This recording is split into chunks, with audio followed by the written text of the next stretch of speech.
어떤 나그네가 라자그리아에서 걸식을 하다가 성문에서 암소한테 바쳐서 죽임을 당했다.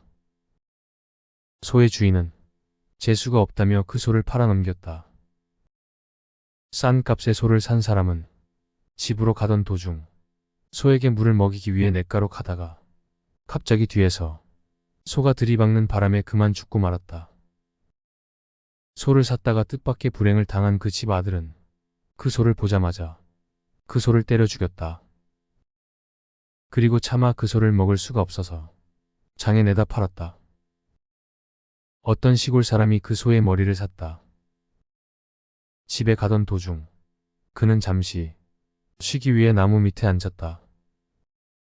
새끼 줄로 묶은 소의 머리를 나뭇가지에 걸어 놓았는데 그만 새끼 줄이 끊어지면서 나무 밑에서 쉬고 있던 시골 사람은 소의 뿔에 찔려 죽고 말았다. 한 마리의 소가 세 사람을 죽인 것이다. 라자그리아의 빈비사라 왕은 이 소식을 전해 들었다. 왕은 너무나 괴이한 일이라고 생각을 했다. 그는 그 이유를 알고 싶어 신하들을 데리고 부처님을 찾아간 것이다. 부처님, 괴이한 일이 벌어졌습니다. 한 마리의 암소가 세 사람을 죽였습니다. 무슨 연고인지 그 이유를 알고 싶습니다. 부처님께서 말씀하셨다. 죄의 갚음에는 반드시 그 원인이 있으니 그것은 지금 시작된 일이 아닙니다.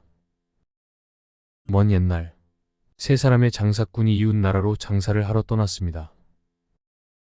그들은 한 외로운 노인의 집에 머물렀는데 장사꾼들은 노인에게 넉넉하게 값을 치르겠다고 했습니다.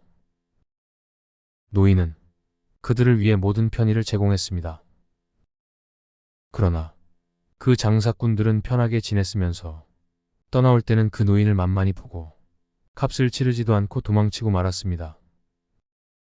밖에서 돌아온 노파는 그들이 보이지 않자 이웃 사람에게 물어봤습니다.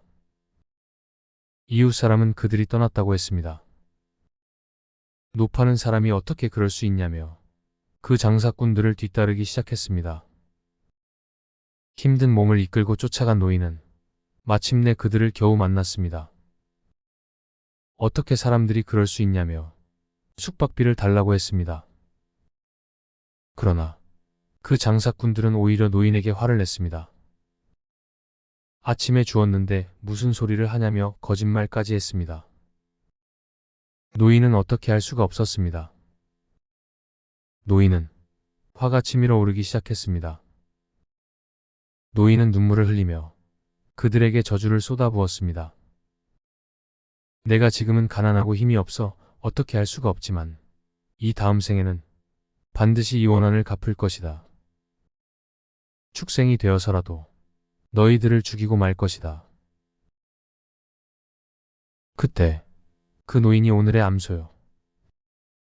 소한테 죽임을 당한 세 사람은 돈을 안 내고 도망간 장사꾼들입니다. 이야기를 마치시고 부처님께서는 개송을 읊으셨다. 나쁜 말과 꾸짖는 말로 잘난 채 뽐내면서 함부로 남을 업신여기면 미움과 원한이 싹을 튼다. 공손한 말과 부드러운 말씨로 남을 높이고 공경하며 매침을 풀고 욕됨을 참으면 미움과 원한은 저절로 사라지리. 무릇 사람이 이 세상에 날 때 그 입안에 도끼가 생겨 그로써 제 몸을 찍나니 그것은 악한 말 때문이니라. 석가모니